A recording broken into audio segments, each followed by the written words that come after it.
want to bring sort of a different perspective into this, and that is that I imagine that most of you have children and grandchildren, and horizontal hydraulics, thick water fracking, fracturing, is currently about 99% safe, meaning that 1 out of every 150 wells has a catastrophic failure. And they are planning, they already have hundreds of thousands of wells, and they're moving in swiftly to Ohio, and they plan to have thousands and thousands and thousands, right? We all know the numbers. However, if there is 1 out of every 150 that has a catastrophic failure, let's liken that to a vehicle. Would you buy a vehicle for your child or grandchild that has this percentage rate of failure?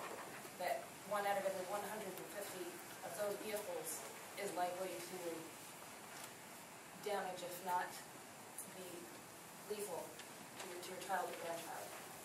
So it's just a different perspective. This technology is too new, it's too risky, it's not worth the risk yet. Why not wait? Why not put a ban on it? It's something I believe, this is a question I have for you. Once you place a ban, is this something that you can lift later? Can you change your mind? If it's something that turns out to be safe and worth the risk for the community, for Plain Township. Gail Nagel, 1503 East Coast Street, Southeast, North Canton, 44720, but I live in Plain. First, I wanted to thank you for the steps you've already taken concerning hydraulic fracturing. You mentioned about the concern as the effect on the community as a whole. If our water is contaminated because other people are profiting from hydraulic fracturing, I feel that has a huge effect on the community as a whole. And the risk, you talked about the financial risk, we also have to talk about the risk to our drinking water, as well as the air. Also, you mentioned about, is the time right? I feel like the time is right before the permits are given out, because I have a concern that once a permit is given out, at least that particular well can't go back. My name's Joe Abenizzi. I live at 2736 Chaucer Drive Northeast. I have one question. I want to know how the trustees feel about this. I know you're for it, Lou, but I haven't heard anything from the other two. I mean, as far as what, sir? How far they're committed to fight this plan. Are they 100% behind it, 10%? I'm not going to speak for them, but I think the board is committed to doing whatever we can to protect you.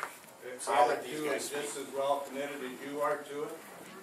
Joe, just like I've been on record during previous meetings where some of the folks in this room have come in and explained what we can or cannot do, I've advised everybody to continue to push that at the state level, because that's the controlling body. As I said during those conversations, I would escalate the concerns that were aired to me to our representatives as well. So, Mr. Schuring, Mr. Olslager, but as well conversations with our chairman of the Public Utilities Commission, Mr. Snitchler, who has been tasked by the governor with the studies on the process. So I can tell you that yes, if you've called me and you've expressed a concern, beyond hearing it locally, I have pressed that further up. How far are you behind it? 100% or just 50% or what? What is it? Airing your concerns on yes. the matter? I want to know that I represent the 43,000 residents of Plain right. Township, and when you have concerns, I press that with the proper channels until some type of response is provided. But as Mr. Giavasis has just noted, similar thing. Really no response at the state level. I mean, it's going to require House Bills 165 and 278 to essentially be repealed. So unless, you know, I'm right down in the state legislature, which I really have no desire to be, you know, all I can do is continue to press your concerns there. Whether or not they're willing to take that action, that's outside of my hands. Well, the way I see it, they're not gonna get much help from the state. The governor's already said he's for it. And like they're concerned about these water wells close by. If our water goes bad, Canton has a water filter on Harrisburg Road, it's gonna contaminate First them. of all, I'm 100% on your side. Okay. If you remember, I asked for a moratorium. I read it here, out loud, on record. I asked for a moratorium that I wasn't convinced that this is safe enough in our community. I asked it, it was ignored by our governor.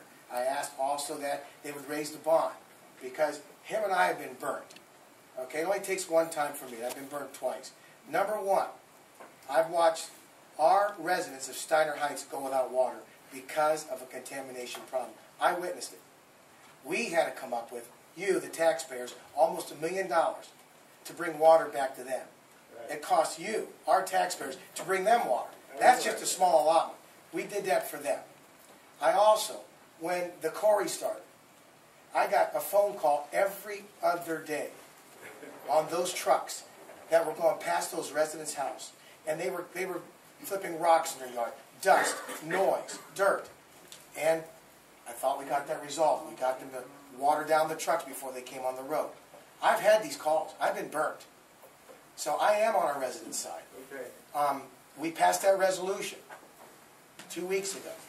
Keep them off our property. I'm not convinced yet that it's safe enough. I don't want to see contamination. I worked with the citizens against Virgin landfill expansion down there in Waynesburg. I did all their fundraising. They went to Kirk Schering way back then, back in 2002, to do a moratorium on the landfill issues and stuff like that. And he was all for that. I see where Kirk Schering, you know, they tried to put a moratorium on back then, but why ain't he here now trying to put a moratorium on this gas drilling to protect our aquifer like he was trying to do way back then? He's got two different ways. I just don't understand. We have areas that are zoned for this type of use, and it doesn't belong in a residential area. And I don't think there's a community in Ohio or Starr County to allow any other industry.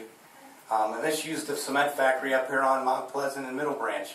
If they wanted to take that factory and move it in the middle of Pebblebrook, we could say no. If they wanted to move it over here on Schneider Road by the high school, we could say no. Correct me. But it's okay to put a 300-400 foot oil dike in the middle of a residential neighborhood, according to state Ohio, up to 150 feet from your back door. You folks gathering 300 signatures, that's commendable. Okay?